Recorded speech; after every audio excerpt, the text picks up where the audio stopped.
Esta é a Arcai.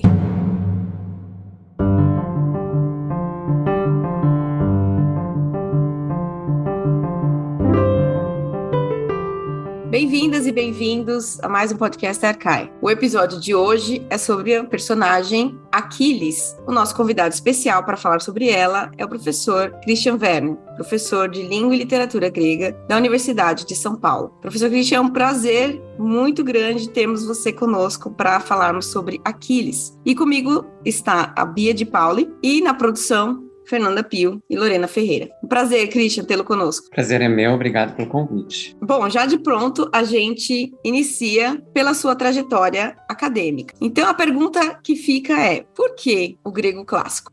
Não tem como resumir isso em poucos minutos, porque eu acho que foi um processo, talvez tenha demorado alguns anos, porque quando eu comecei a fazer letras, e quando eu entrei na letras, eu entrei para fazer grego, você tinha essa possibilidade. Eu me graduei em letras com licenciatura em grego na Federal do Rio Grande do Sul, em Porto Alegre. Então, quando eu entrei para fazer letras, eu já estava há 5 anos na universidade. Eu comecei 2 cursos antes. Primeiro engenharia elétrica e depois direito. Então, as motivações que foram se cristalizando e, sei lá, modificando coisas na minha vida, elas foram se juntando ao longo desses 5 anos, em vista de cursos que eu fiz, sobretudo cursos de línguas estrangeiras modernas, e das amizades que eu fui cultivando e das coisas novas que eu fui conhecendo. Bom, e eu também não descarto a importância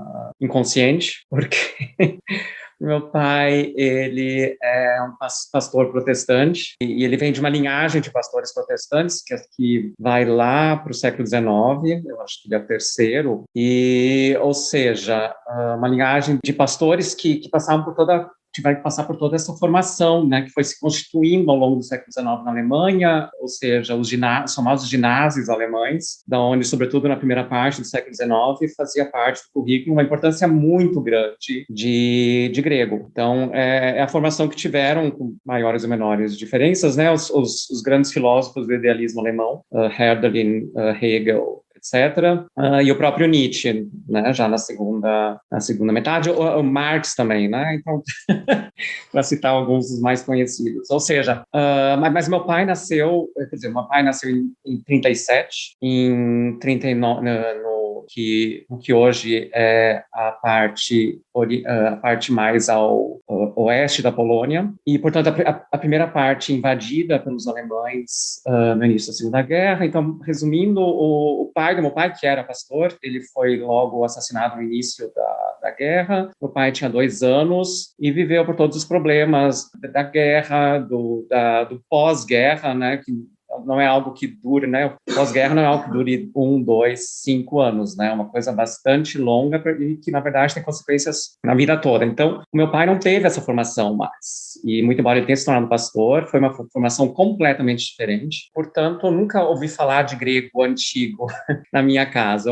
Foi bem depois que eu tomei contato um pouquinho, não só com a formação dele, mas com a do pai dele, etc. Por isso que eu digo inconsciente, né? Eu não sei até que ponto isso. Sei como isso teve algum peso. Eu diria que mais importante foram as amizades que eu fiz nessa época da graduação. Interessante, Christian, conhecer um pouco mais da sua história. Bom, você tem trabalhado, já tem algum tempo, né, com traduções, e as suas traduções da Teogonia e os Trabalhos de Dias do Exílio foram recentemente reeditadas, né? Você também traduziu a Ilíada e a Odisseia, né? Então você é um dos nossos grandes tradutores aqui no Brasil. Como é para você o ofício da tradução? Você está trabalhando em alguma outra tradução atualmente? Bom, essa também não é uma pergunta exatamente fácil.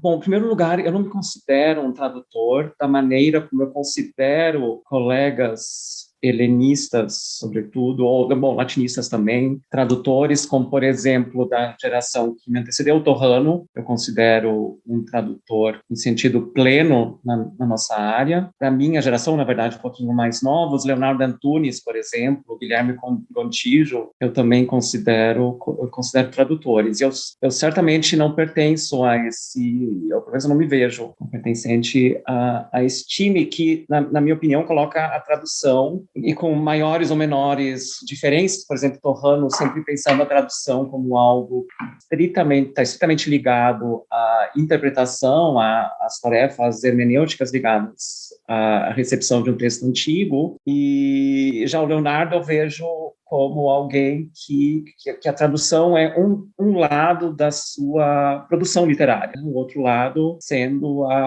aquilo que para alguns talvez possa ser visto como algo independente, né? Que é produzir os seus poemas, produzir as suas peças e assim por diante. A minha primeira tradução foi das Troianas Eurípides e foi um mestrado, e foi algo que eu fiz completamente motivado ou incentivado pela minha orientadora, a Filomena Irata, que me apresentou esse tipo de trabalho como um tipo de trabalho que na época ainda era considerado, no programa de pós-graduação em letras clássicas da Universidade de São Paulo, como um típico trabalho de mestrado, ou seja, trabalho no qual você traduziria um texto, em geral, inédito em língua portuguesa e faria uma pequena introdução e eventuais comentários ao texto que você tinha traduzido. O meu doutorado não envolveu tradução.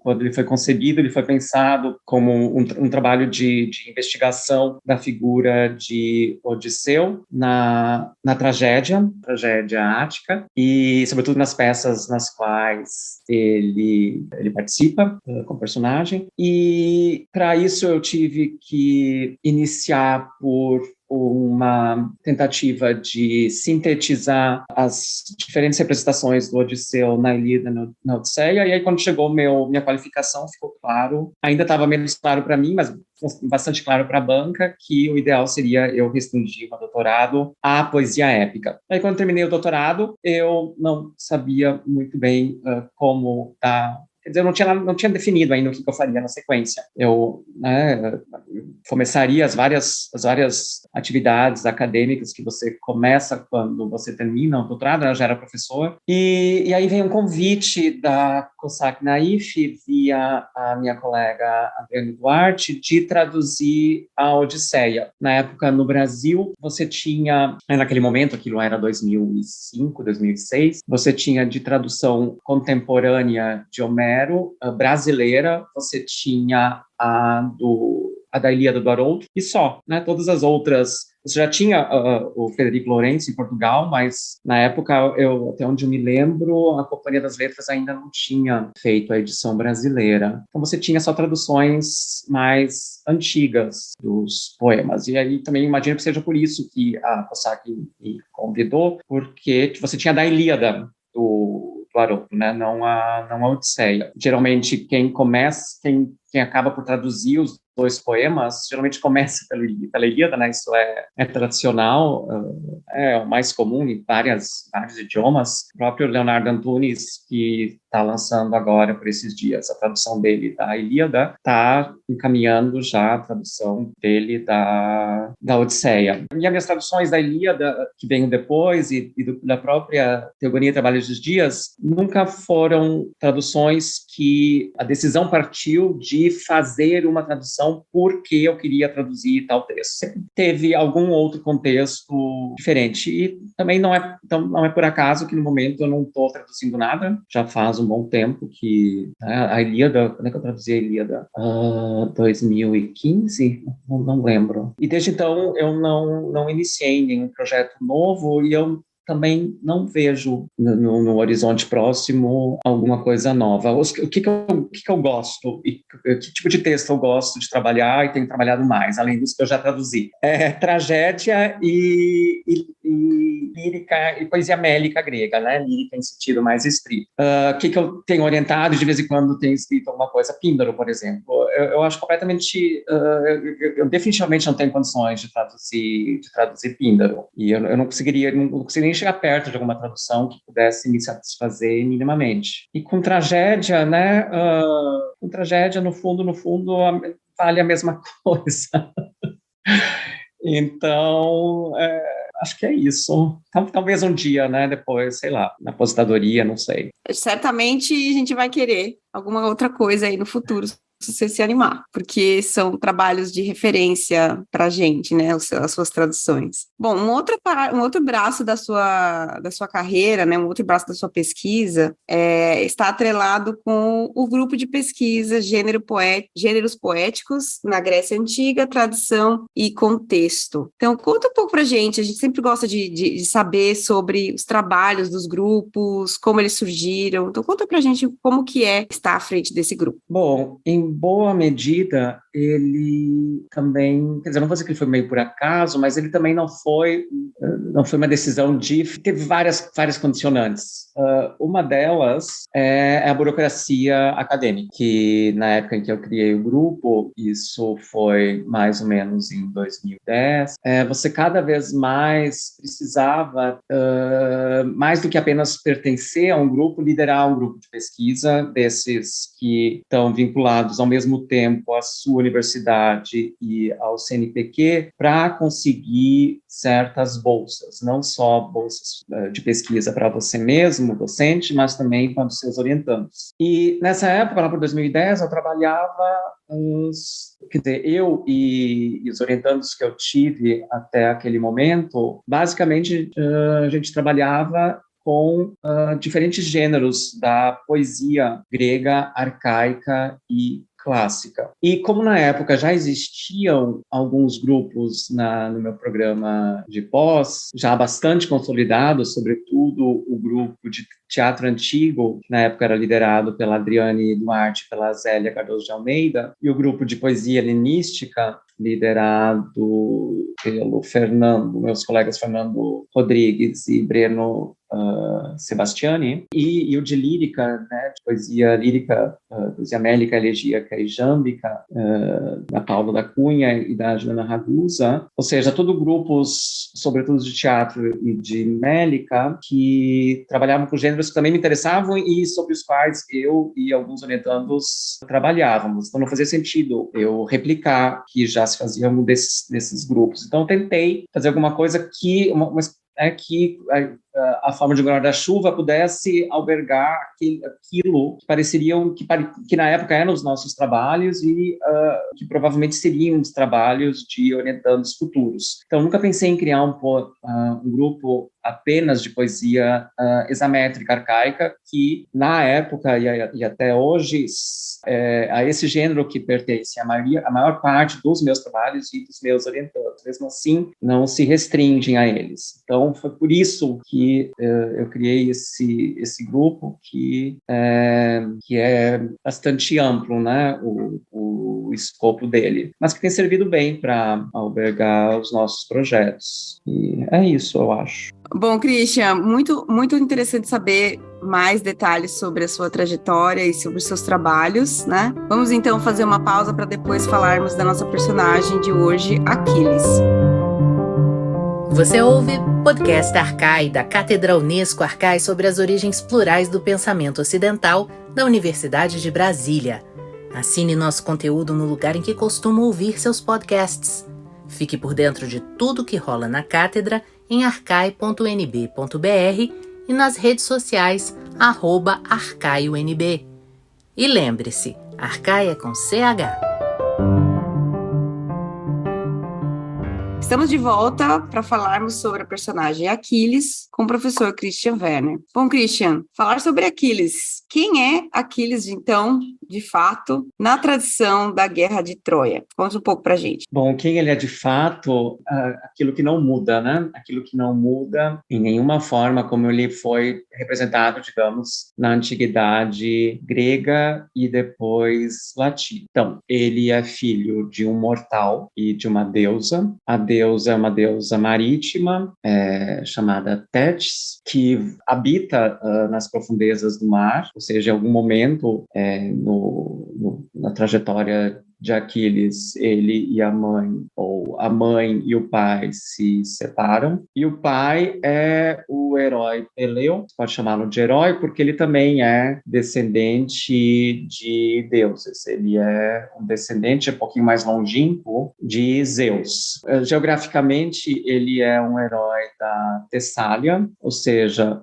uma região que, do ponto de vista dos grandes centros da Grécia clássica, ou seja, Atenas, Esparta, Tebas, Corinto, é uma região que fica distante, então razoavelmente longínqua. Então, uma região muito mais perto da Macedônia do que de Atenas ou Argos, Micenas. Ele é um dos heróis é um dos grandes heróis que participa da Guerra de Troia, mas ele nem sempre é um daqueles heróis associados ao casamento de Helena, ou seja, aquele juramento entre o grupo de heróis que pleiteou a mão de Helena e que fez um juramento antes da escolha de que se um dia o escolhido fosse de alguma forma ameaçado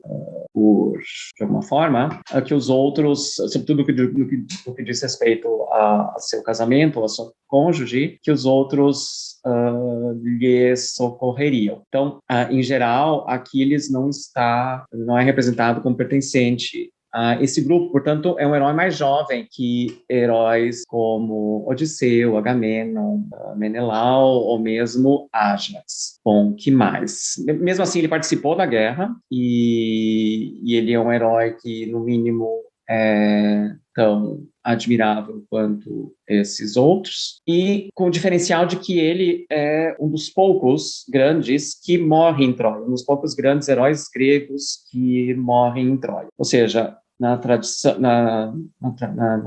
ele é sempre, então, um herói por excelência na medida em que ele morre jovem, ou seja, diferente da sua contraparte, né? Se a Ilíada é a contraparte da Odisseia, né?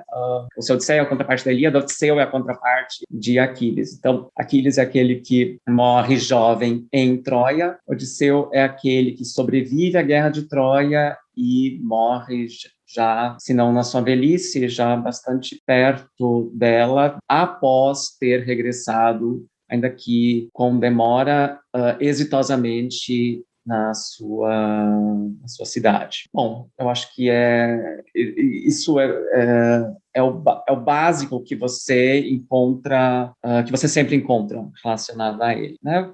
Outros detalhes que são tradicionalmente associados a Aquiles, mas que você não encontra nas representações mais antigas dele, ou seja, nem na Ilíada e nem em vasos mais antigos, nos quais ele é representado, você tem o famoso calcanhar de Aquiles, né? O calcanhar que, na verdade, tem a ver com a tradução, o sentido da palavra latina tornozelo. Então, onde eu me lembro dessa discussão, a expressão etimologicamente, por assim dizer, correta, parece que seria o tornozelo de Aquiles, não o calcanhar de Aquiles. Então, né, como o único lugar do corpo dele que seria mortal, né?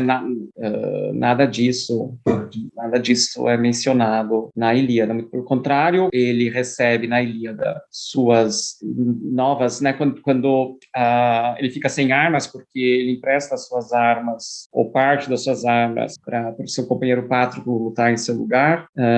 Pátroclo é morto, as armas são pilhadas pelo troiano Heitor. Aquiles, portanto, fica na prática apenas com uma notável lança. A mãe dele pede outras armas ao seu parente distante divino Hefesto. Essas armas são feitas e Hefesto diz que tudo bem, né, essas armas vão ser bastante famosas, mas elas não conseguirão proteger Aquiles da morte. Então você, né, o máximo que você depende dessa passagem, você é subentendido nessa passagem é que o corpo de Aquiles, ou parte do corpo de Aquiles não é imortal. O que o protege, o que vai proteger em combates subsequentes na Ilíada é o notável escudo. O escudo, aliás, é a arma principal produzida por Hefesto. E, de fato, esse escudo, pela sua quantidade de camadas, parece inexpugnável. Mas um escudo não é algo que consegue proteger o corpo todo. Bom, eu já mencionei Patroclo, né, que é o grande amigo, o grande companheiro de Aquiles, cuja morte causa nele um luto, uma dor incomensurável. Portanto, isso parece ser uma forma do poema nos mostrar uma relação bastante intensa, bastante forte entre esses dois heróis, uma relação que você não vê representada no poema Alhiures para dois homens. Você tem, pelo menos na Ilíada, você tem equivalentes apenas na relação entre casais. Você pode defender que tipo de ligação não tradicional, não ortodoxa entre Aquiles e Patroclo não é diferente na relação não ortodoxa e não tradicional entre Heitor e Andrômaca, no sentido em que Andrômaca parece ter uma liberdade de discurso e uma proximidade mesmo afetiva em relação a Heitor, que não é a esperada, não é aquela que se vê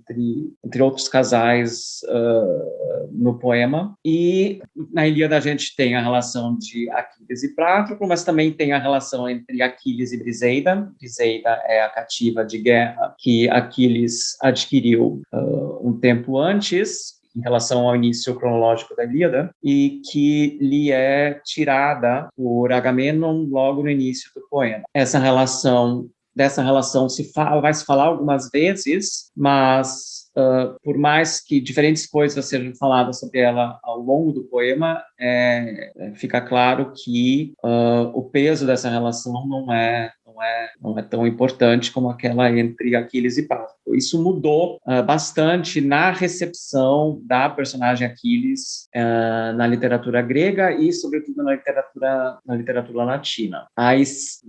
São outras as relações afetivas que vão ser mais ou menos exploradas. Por exemplo, a relação do jovem Aquiles com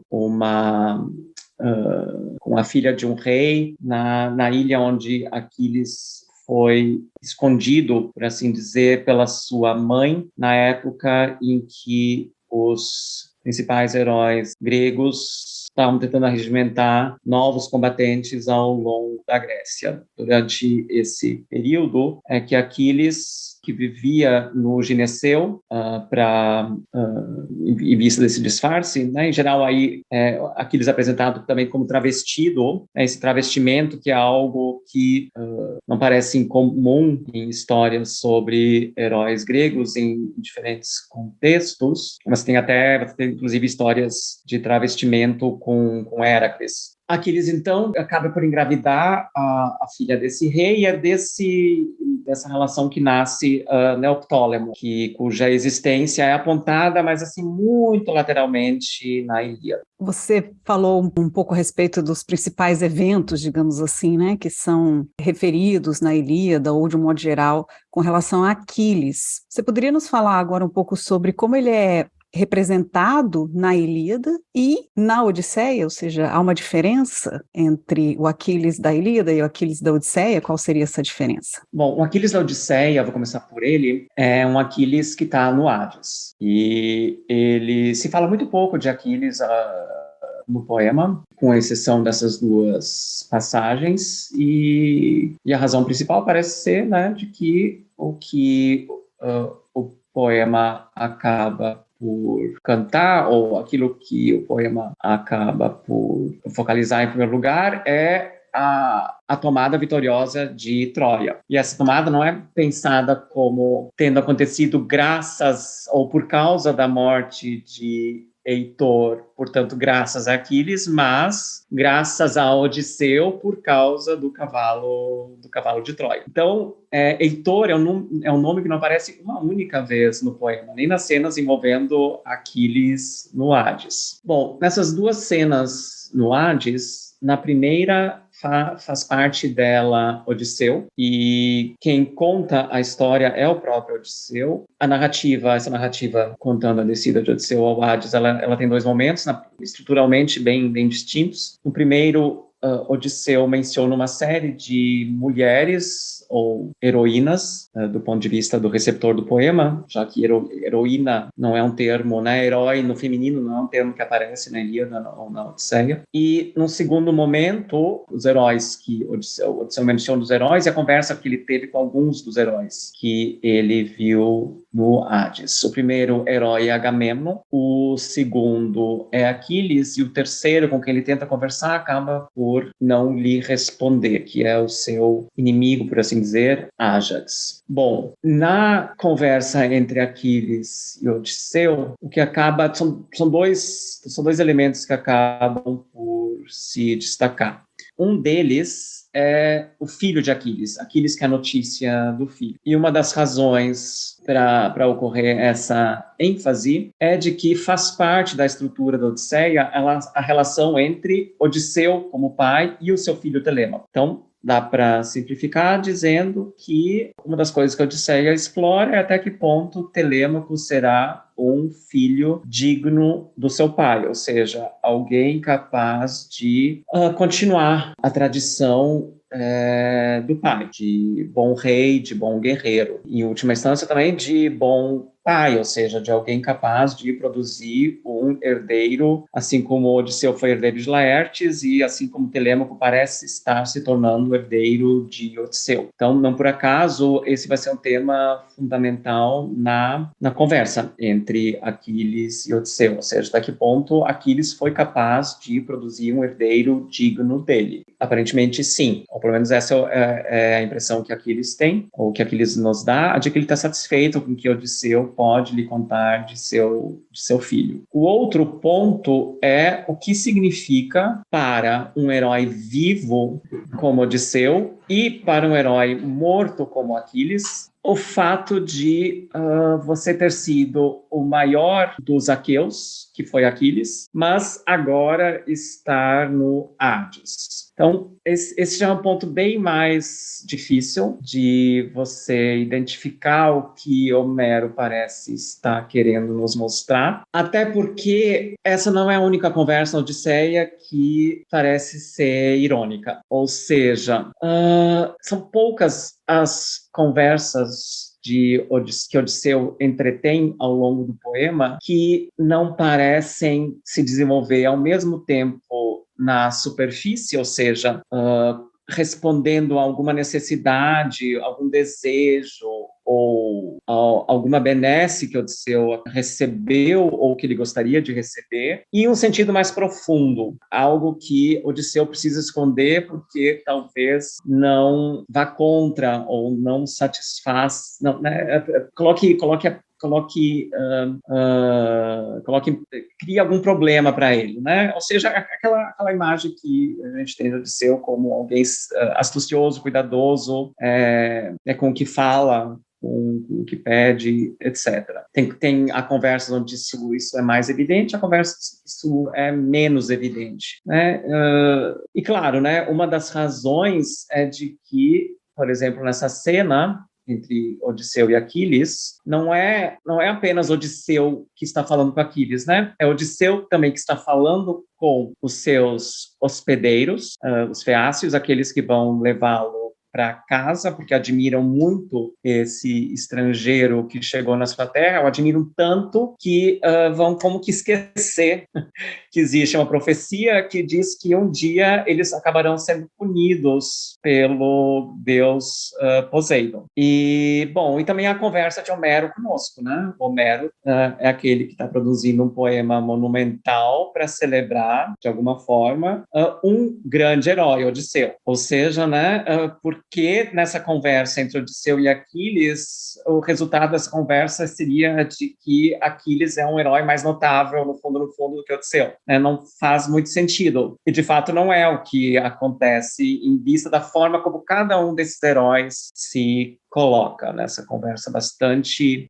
cheia de nuances, de meandros. Bom, então se na Odisseia você pode dizer que Aquiles é um herói querendo saber como é que é seu filho e, ao mesmo tempo, fazendo balanço entre o que foi sua vida de herói em Troia, que morreu jovem demais, o Aquiles da Ilíada, na minha opinião, é em primeiríssimo lugar, um herói sem pai. É um herói que não tem clara e presente uma figura paterna, uma figura com um discurso, com autoridade o suficiente para lhe dizer o que é certo e o que é errado. O que você tem ao longo do poema são sempre, de novo, figuras que tentam, de alguma forma, ocupar esse lugar e fracassa. Então você tem, claro, e por diferentes razões, né? Você tem então Agamemnon, você tem Nestor, você tem Fênix, para alguns autores, inclusive Patro funcionaria como uma espécie de sucedâneo de figura paterna. Você tem quase, né, a própria Atena, né? Se você compara a Ilíada e a Odisseia, no que diz respeito à forma como a deusa guerreira interage com o herói que ela protege, você tem pouquíssimas intervenções de Atena na Ilíada, né? Em comparação com as formas como Atena interage com Odisseu na Odisseia. Agora, você finalmente tem, no último canto da Ilíada, o surgimento de uma figura paterna, onde menos se poderia esperar, que é no inimigo. Ou seja, que é na figura do pai daquele que se tornou o grande inimigo de Aquiles no poema por ter matado o seu melhor amigo. Ou seja, Príamo, o pai de Heitor. Né? É uma relação que acaba funcionando porque é como, né, eu não diria que Aquiles, de alguma forma, gera em Príamo algo positivo, além além de Aquiles finalmente poder permitir a Príamo poder encaminhar o final do seu luto por meio do funeral de Heitor, mas com certeza Príamo finalmente produz em Aquiles aquilo que ele parece ter, se não de melhor, de bastante bom. Né? Você tem Aquiles produzindo alguns dos discursos mais memoráveis, né? Algumas das imagens mais memoráveis do poema. Né? A imagem dos dois cântaros, o cântaro de bem e de males, e a imagem notável de Níobe chorando os seus filhos e sendo transformada em pedra. Então, de um lado, você tem esse herói sem pai, mas em busca de um discurso paterno, dessa figura, e um herói excessivamente ligado à mãe, que é outra coisa que você não tem nem na Ilíada, nem na Odisseia, que também é bastante notável. Muito, muito interessante essa ideia de contrastar as figuras, né, associadas a Aquiles. E um pouco ainda nessa linha, para a gente finalizar, então, Christian, acredito que a nossa audiência deve ter sido influenciada por um trabalho recente que se popularizou entre os mais jovens, sobretudo, que é a Canção de Aquiles, da Madeline Miller, né? Que toda vez que você fala de Aquiles, pelo menos é a experiência que eu tive aqui, dando aula aqui, os alunos sempre sabem e sempre associam a figura de Aquiles a esse romance. Mas eu queria perguntar para você, como que você vê, não necessariamente o trabalho dela, mas como que você vê o papel desses romances que têm surgido recentemente na divulgação e na recepção e em levar o legado clássico para as gerações mais jovens, sobretudo. Como que você vê isso? Eu não tenho tido contato com essa produção, mas no meu caso, para mim, eu acho que foi fundamental o meu contato via a mitologia grega, via Monteiro Lobato. Foi o primeiro e único que eu tive até o período na universidade, eu me lembro, tirando um que outro filme, né, talvez. E se a coisa é bem feita, eu acho ótimo. É uma porta de entrada, né? Cultura popular, nas suas diversas manifestações, funciona bem, né? No Brasil a gente teve, por exemplo, os HQs, né? Os quadrinhos da Ilíada e da Odisseia, que, né, um projeto com qual participou a Teresa Virginia, da UFMG, que até onde eu sei, fizeram bastante sucesso. Eu não sei se é com grande a tiragem, mas eu sei que foram bastante bem sucedidos. Recentemente também teve eu vi esse movimento aqui também, não sei se é uma espécie de zine também, falando de Perséfone. Os alunos são alucinados com essa história, e a pessoa vai divulgando, assim, é como se fosse uma novela, ela vai divulgando os episódios online, e todo mundo fica ansioso para ver. Então é interessante a gente ver a entrada, né, de muitas pessoas ao mundo clássico via esses trabalhos. Mas, Christian, gostaríamos então de reiterar que estamos muito felizes com a sua presença, finalmente, no podcast. Foi um prazer tê-lo conosco e falar dessa figura que é tão cara para nós, o Aquiles. Muito obrigada mesmo. Eu que agradeço, foi bastante interessante. Até a próxima, então. Você ouviu o podcast Arcai, da Cátedra Unesco Arcai, sobre as origens plurais do pensamento ocidental. Produção: Ariadne Coelho, Arthur Sobreira, Beatriz De Pauli, Fernanda Pio, Flávia Amaral, Gabriele Cornelli e Lorena Ferreira. Locução: Marcela Diniz. Trilha de Dan Bodan. A Cátedra Unesco Arcai integra o programa de pós-graduação em Metafísica da Universidade de Brasília. Acompanhe nossas atividades em arcai.unb.br e nos siga nas redes sociais. Até a próxima!